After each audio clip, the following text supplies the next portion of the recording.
तो previous video में हमने देखा कि ओफैट मेथड कैसे यूज किया जाता है फार्मास्यूटिकल फॉर्मुलेशंस में, यानी कि one factor at a time method. अगर आपको वो वीडियो देखना है देन आप मेरी चैनल पे जाके वहां पे लिस्ट में आप ओफैट मेथड देख सकते हो।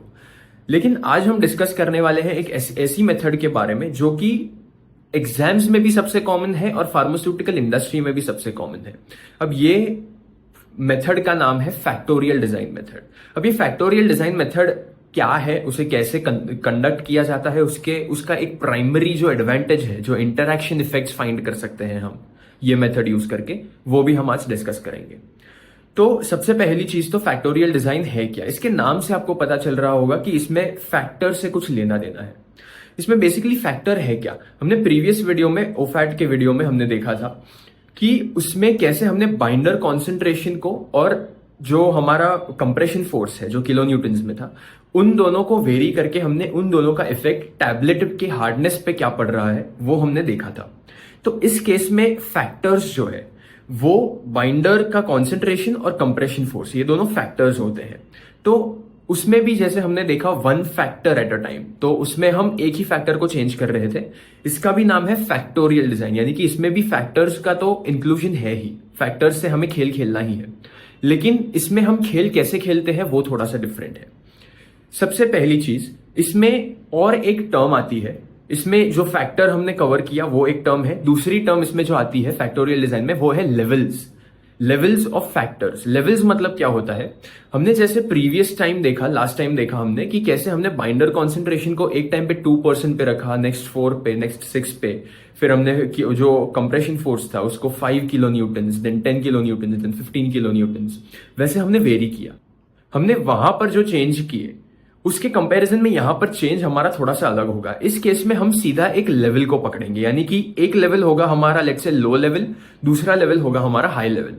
अब इसका मतलब क्या हुआ, अगर आप बाइंडर कॉन्सेंट्रेशन को कंसिडर करो तो इस केस में हमारा लो लेवल हो जाएगा 2% बाइंडर कॉन्सेंट्रेशन और हाई लेवल हो जाएगा 6% बाइंडर कॉन्सेंट्रेशन। तो हमने जो 4% है बीच का वो जाने दिया और हमने दो सर्टेन जो लेवल्स है उन्हें हमने सेट कर दिया कि इतना कॉन्सेंट्रेशन यानी कि लो और इतना यानी कि हाई। ओके, उसी तरह हमने कंप्रेशन फोर्स के लिए भी किया। 5 किलो न्यूटन जो है वो low level for compression force और 15 किलो न्यूटन है वो high level for compression force. तो इस तरह से हमने सभी को सेट कर दिया। अब इसके बाद हम क्या करेंगे, इसके बाद हम एक बहुत ही सिस्टमैटिक तरीके से एक्सपेरिमेंट्स को डिजाइन करेंगे जिसमें कि हम हर एक कॉम्बिनेशन को इंडिविजुअली टेस्ट करेंगे। इसका मतलब क्या हुआ, सबसे पहले हम टेस्ट करेंगे कि अगर हमने बाइंडर कॉन्सेंट्रेशन लो रखा और कंप्रेशन फोर्स को भी लो रखा तो हार्डनेस क्या आती है टैबलेट की। उसके बाद हम टेस्ट करेंगे कि अगर हमने लो बाइंडर कॉन्सेंट्रेशन और हाई जो कंप्रेशन फोर्स है इसको हमने अगर कंबाइन किया तो टैबलेट की हार्डनेस पे क्या फर्क पड़ता है। बाद में हम टेस्ट करेंगे कि बाइंडर कॉन्सेंट्रेशन को अगर हमने हाई कर दिया और कंप्रेशन फोर्स को लो रखा तो टैबलेट की हार्डनेस क्या आएगी, और अगर दोनों को हाई कर दिया तो इससे टैबलेट की हार्डनेस क्या आएगी। तो इस तरह से हमने हर एक लेवल का हर एक कॉम्बिनेशन ट्राई कर लिया हर एक फैक्टर के लिए। तो इस तरह से हमें पता चलता है कि क्या इफेक्ट पड़ रहा है हर एक फैक्टर का इस टैबलेट में। अब आपको क्वेश्चन आएगा कि अगर हमने one factor at a time में भी अगर फैक्टर चेंज कर करके देखा कि एक फैक्टर का क्या फर्क पड़ रहा है फाइनल फॉर्मुलेशन की हार्डनेस पे, तो फिर इसमें ऐसा क्या खास है। सबसे पहली खास चीज जो फैक्टोरियल डिजाइन की है वो है कि हम ये सभी स्टडीज को बहुत ही एक एफिशिएंट तरीके से कर सकते हैं। एफिशिएंट यानी क्या, हमने इसमें बहुत कम रन्स किया है। एज आप देख सकते हो हमने प्रीवियस केस में 6 रन्स किए थे, इस केस में हमने सिर्फ 4 रन्स किए और हमें पता चल गया फाइनली कि क्या टैबलेट की हार्डनेस पे फर्क पड़ेगा हर एक फैक्टर का हर एक लेवल पर। यानी कि अगर हम एक फैक्टर का लेवल बढ़ाएं तो टैबलेट की हार्डनेस पर क्या फर्क पड़ रहा है। तो ये हमें बहुत एफिशिएंट तरीके से पता चलता है, एक बहुत सिस्टमैटिक स्टडी हो जाती है हमारी, क्योंकि हमें ये भी गारंटी है कि हमने हर एक कॉम्बिनेशन को भी ट्राई किया है, ऐसा कोई कॉम्बिनेशन नहीं है जो कि हमसे रह गया। तो ये तो सबसे पहली इंपॉर्टेंट चीज है जो कि फैक्टोरियल डिजाइन में इजीली कवर हो जाती है। सेकेंड जो इंपॉर्टेंट चीज है वो प्रोबेबली ऐसी चीज है जो कि one factor at a time में आप कभी देख ही नहीं पाओगे, वो ये है कि इस केस में आप इंटरैक्शन इफेक्ट्स को स्टडी कर सकते हो। अब ये इंटरैक्शन इफेक्ट्स क्या है, इसके लिए मैं डायरेक्टली एक एग्जाम्पल लूंगा, लेकिन इससे पहले हम ये समझते हैं कि कौन से अलग अलग टाइप्स के फैक्टोरियल डिजाइन हो सकते हैं। फैक्टोरियल डिजाइन के अलग अलग टाइप्स हो सकते हैं और उसके बेसिस पे डिसाइड किया जाता है कि कितने रन्स किए जाएंगे फैक्टोरियल डिजाइन के लिए, यानी कि कितने एक्सपेरिमेंट्स कंडक्ट किए जाएंगे, कितने अलग अलग कॉम्बिनेशंस को टेस्ट किया जाएगा। तो अगर आप देखने जाओ तो आपको सबसे बेस लेवल का टाइप फैक्टोरियल डिजाइन का मिलेगा 2 स्क्वायर मेथड, यानी कि 2 raised to 2। इसका मतलब क्या हुआ, इस केस में आपके पास जो बेस 2 है वो आपका है नंबर ऑफ लेवल्स, और आपके पास जो सुपरस्क्रिप्ट में 2 लिखा हुआ है वो है आपके नंबर ऑफ फैक्टर्स।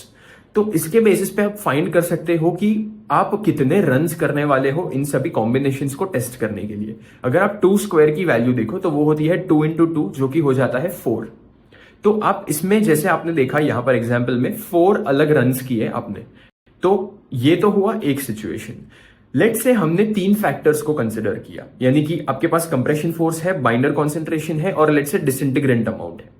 तो ये तीनों अगर आप फैक्टर्स को इंक्लूड करोगे तो आपका जो सुपरस्क्रिप्ट है, यानी कि जो 2 लिखा हुआ था पहले ऊपर की तरफ, वो 3 में कन्वर्ट हो जाएगा, यानी कि उससे आपको मिलेगा 2 raised to 3 डिजाइन, यानी कि 2 raised to 3 फैक्टोरियल डिजाइन। अब इसमें अगर आप नंबर ऑफ रन्स देखने जाओ तो ये बहुत इंटरेस्टिंग चीज है। अगर आप इसमें नंबर ऑफ रन्स देखने जाओ तो आप एक्सपेक्ट करोगे कि हाँ मे बी 6 रन हो जाएंगे, लेकिन 6 रन नहीं होते। अगर आप नंबर ऑफ फैक्टर्स को इंक्रीज करते हो तो आपका इंक्रीज एक्सपोनेंशियल होता है, यानी कि इस केस में अगर आपके 4 रीडिंग्स थे 2 स्क्वायर वाले में, तो आपके पास इसमें एक्सपेरिमेंट कितने आएंगे 2 raised to 3 वाले में 2 2s are 4 और 4 into 2 जो कि 8 रन हो जाते हैं। उसी तरह अगर आप 2 raised to 4 करो, यानी कि और एक फैक्टर बढ़ा दो, यानी कि 4 फैक्टर्स को कंसिडर करो, तो उस केस में 16 रन होते हैं। तो इसी तरह से एक मेन प्रॉब्लम फैक्टोरियल डिजाइन की यह है कि अगर आप नंबर ऑफ फैक्टर्स को बहुत इंक्रीज करो तो इसका एक्सपेरिमेंट का रन एक्सपोनेंशियली इंक्रीज हो जाता है, यानी कि आपको बहुत सारे एक्सपेरिमेंट्स और बहुत सारे कॉम्बिनेशंस ट्राई करने पड़ते हैं। तो ये तो एक डिसएडवांटेज हुआ, लेकिन अब हम जो देखने वाले हैं वो है interaction effect. Interaction effect exactly कैसे पता कर सकते हैं हम फैक्टोरियल डिजाइन की मदद से, इसके लिए हम एक एग्जांपल लेंगे। लेट्स से हमारे पास एक 2 स्क्वायर्ड फैक्टोरियल डिजाइन है। तो इसमें आपको पता है 2 फैक्टर होंगे, 2 लेवल होंगे, 2 लेवल यानी हाई और लो लेवल, और 2 फैक्टर्स यानी इस केस में बाइंडर का जो कॉन्सेंट्रेशन है वो और कंप्रेशन का फोर्स। तो ये 2 फैक्टर्स लिए, ये 2 लेवल्स लिए, तो आपके पास टोटल 4 रन आएंगे जैसे मैंने यहां पर स्टेट किया हुआ है।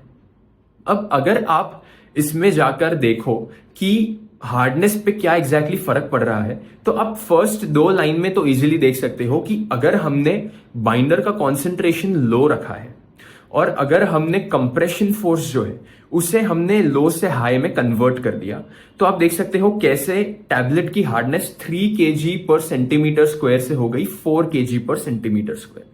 यानी कि आप इसमें क्या देख सकते हो, इसमें आप देख सकते हो कि मेन इफेक्ट क्या पड़ रहा है आपके कंप्रेशन फोर्स का। मेन इफेक्ट यानी अकेले उसी फैक्टर का इफेक्ट क्या पड़ रहा है फाइनल टैबलेट की हार्डनेस के ऊपर, ये आपको पता चलता है मेन इफेक्ट। ये तो आपको ओफैट में भी पता चल रहा था कि एक अगर कांस्टेंट रखा और दूसरे को कॉन्स्टेंटली वेरी किया तो उसके इंक्रीज होने पर क्या फर्क पड़ता है टैबलेट की हार्डनेस पर, तो ये तो आपने ओफैट में भी देखा। अब इंटरैक्शन इफेक्ट पे आते हैं।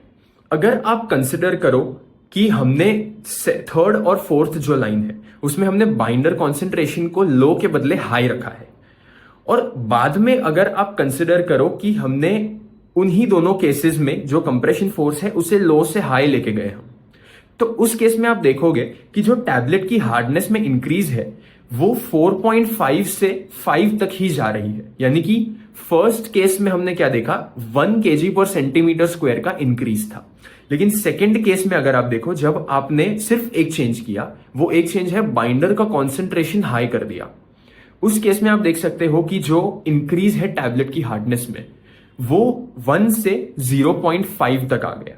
यानी कि इसका मतलब ये हुआ कि अगर आप बाइंडर के कॉन्सेंट्रेशन को इंक्रीज कर दो तो उससे फर्क पड़ रहा है कि कंप्रेशन फोर्स का इफेक्ट फाइनल टैबलेट की हार्डनेस पे क्या है, ये फर्क पड़ रहा है। इसका फाइनली मतलब क्या हुआ, इसका मतलब ये हुआ कि एक फैक्टर इन्फ्लुएंस कर रहा है कि दूसरा फैक्टर टैबलेट की हार्डनेस पे क्या इफेक्ट डालेगा, तो इसे कहा जाता है इंटरैक्शन इफेक्ट। और ये हमें सिर्फ फैक्टोरियल डिजाइन से पता चलता है, ये ओफैट से पता नहीं चलता। तो ये सबसे बड़ा एडवांटेज है फैक्टोरियल डिजाइन का। और यही बेसिक जिस्ट है फैक्टोरियल डिजाइन का, क्या एग्जैक्टली इसमें किया जाता है। और एक एडवांटेज इसका यह भी हो सकता है कि रेगुलेटरी अथॉरिटीज जो है वो ऑलमोस्ट सभी रेगुलेटरी अथॉरिटीज फैक्टोरियल डिजाइन को एक बहुत अच्छा अप्रूवल देती है, यानी कि एक बहुत ही एक्सेप्टेड मेथड है फार्मास्यूटिकल इंडस्ट्री में जब आप कोई भी फॉर्मुलेशन का ऑप्टिमाइजेशन कर रहे हो। तो ये भी एक बड़ा एडवांटेज है। सो ये है इंटरैक्शन इफेक्ट और फैक्टोरियल डिजाइन। Thank you.